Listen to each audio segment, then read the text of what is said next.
Welcome to King Silk Art. This is truly some of the most spectacular art that man has to offer. What you're seeing is this is all silk embroidered, and it comes from a province in China called Suzhou. And this art has been being done for over 2,000 years. There are families that were put there by the emperor to embroider his robes.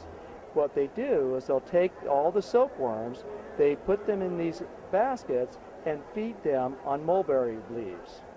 Once the silkworms have matured, they spin into a cocoon.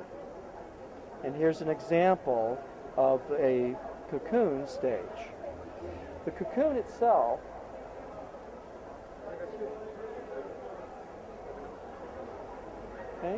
and what they do with this is they'll take a vegetable dye, permeate the silk with the dye.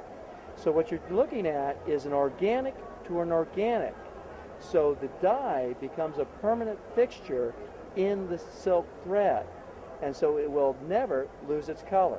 They can get about 2,000 feet out of one cocoon of that very, very fine fiber.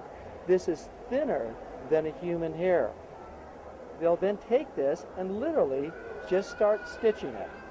As part of it, the first thing they'll do is they'll split the thread down to a specific count of the thread itself. The thread starts with a total of 16 strands. Depending upon the quality of the piece, they will determine how many strands they use to actually do the work. Something like this, like a tiger for example, these top quality pieces will take anywhere from months to years to complete. So if we look, for example, at the back of one piece, and here you can actually see that how lovely it actually is. And if you were to rub your hands over it, you can actually feel the little knots. This is actually one of the key elements to tell you that this has actually been stitched by hand. So in fact, if you turn it over, and there's the front.